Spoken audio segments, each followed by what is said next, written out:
What's up, everybody? My name is Solandia Hammond, aka Suham Baby. I'm so excited to be talking to you today about which is better, renting or owning your own home. I'm so excited that your teacher thought enough to bring me in to explain from my point of view the difference, the pros and cons. So in case you don't know, again, I am Solandia Hammond, aka Suham Baby. I'm a writer, real estate investor, author, Marine veteran, educator, and mother and grandmother. And I'm excited to be bringing you this information. But listen, let's put our hands together and let's thank your teacher for thinking enough of you to share this information. Come on, clap it up, clap it up, clap it up, clap it up. All right, let's go ahead and get into this thing. Here we go. Now, here is what I found to be the pros and cons to renting versus owning your own home. If you're renting a home, you know the costs that are associated with that home. There's no repairs that you have to pay for. Most times you don't have to do any maintenance, meaning you don't have to do the lawn care or anything of that sort. You don't have to pay any insurance on the property. You don't have to pay any taxes. You're just paying your rent. And sometimes your landlord will include your utilities, which are your water and your cable, in your rent. So now every month, you know what your rent is going to be. One of the most important things to renters is that they're not tied down to a 15, 20, or 30-year mortgage that they have to pay back to the bank when they buy a home. Most leases are either 30-day leases, which means they can leave the property after 30 days, 6-month leases, they can leave the property after 6 months, or a year lease, which they can leave the property after a year.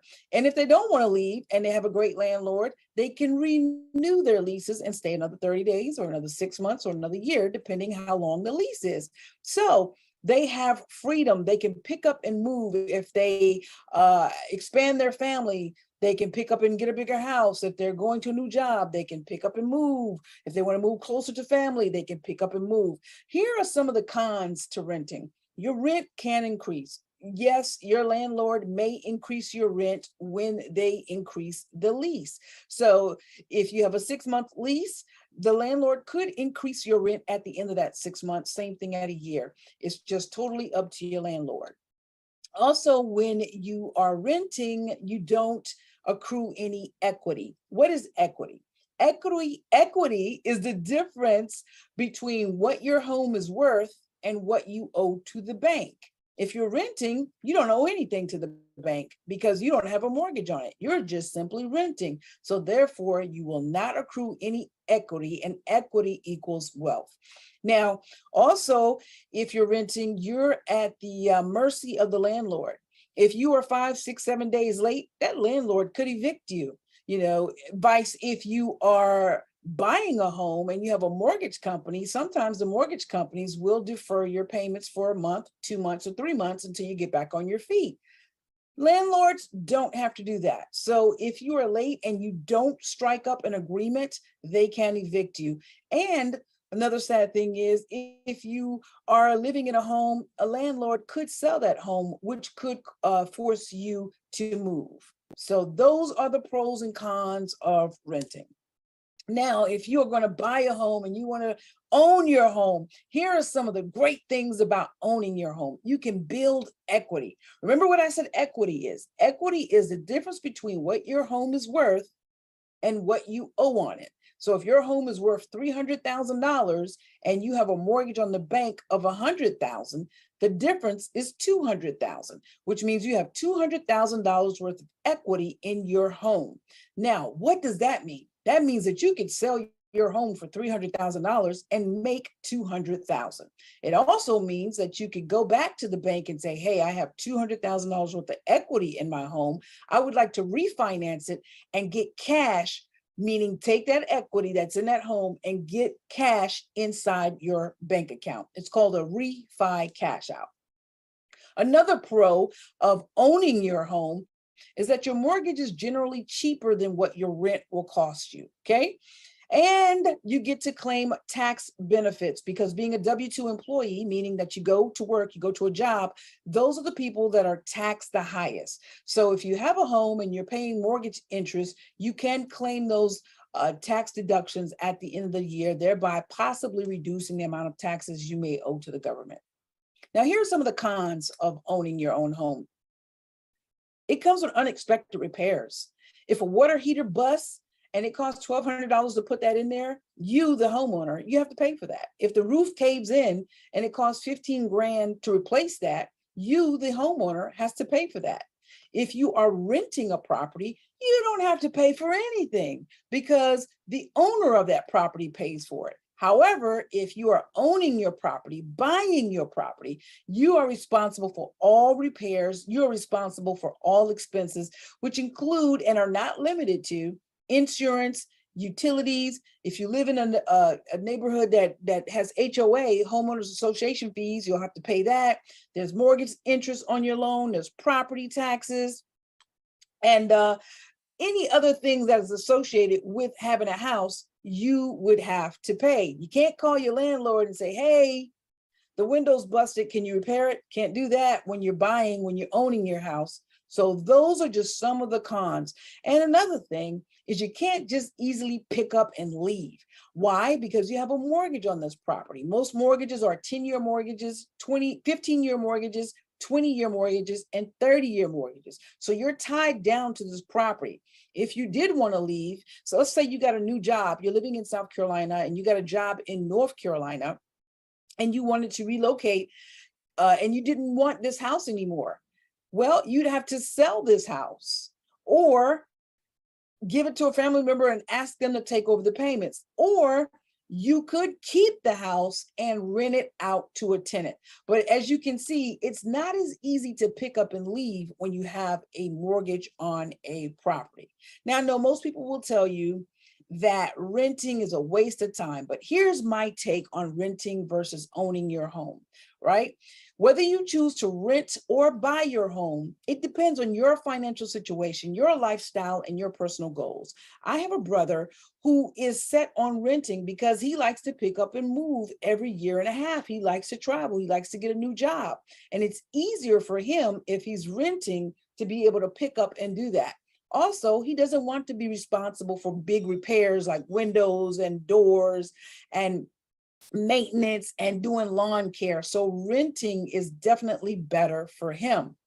Now, either way it goes, whether you're renting or you're buying a home, they both provide you with a place to live and they require you to have regular income in order to make the payments, okay? Renting does offer flexibility, predictable monthly expenses, and someone to handle the repairs.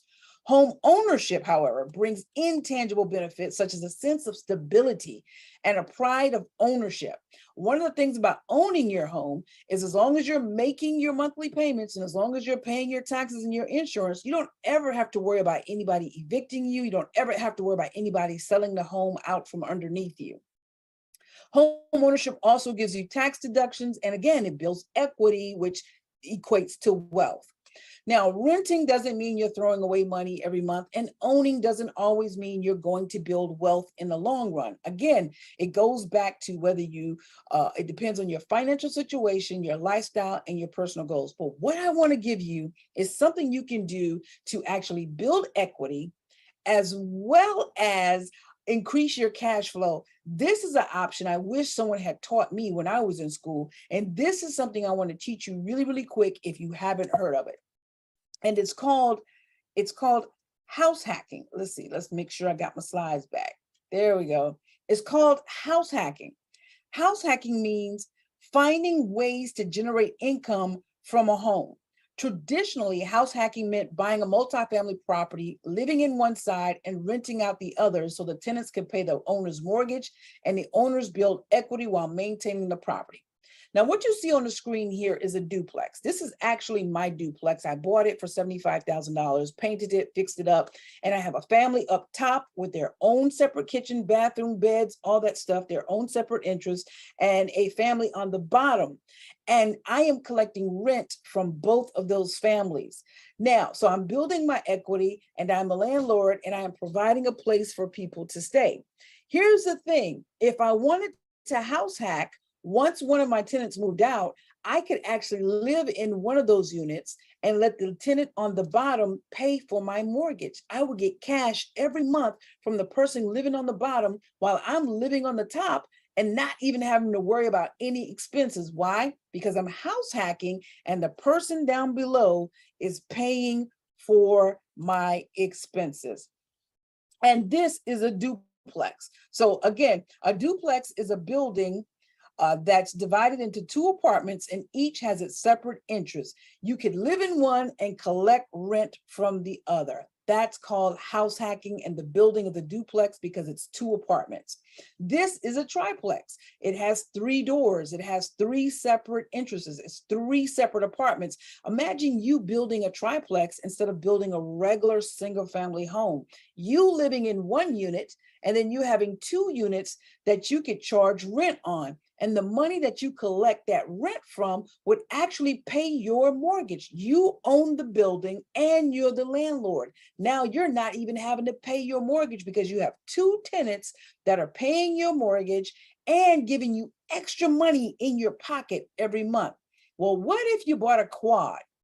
That's right. That's a 4 unit. That's a building divided into 4 apartments with 4 separate interests.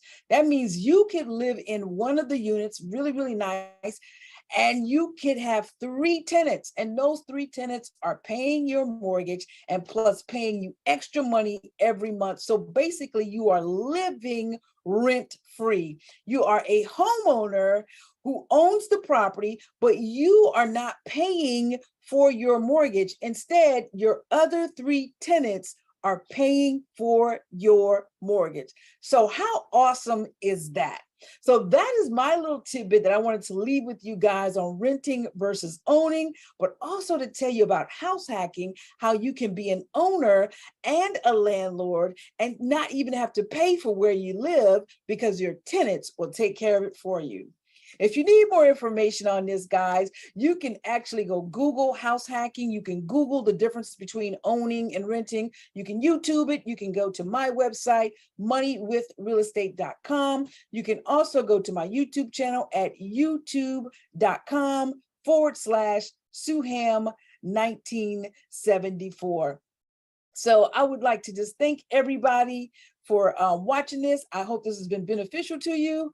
Many blessings to you. Take care.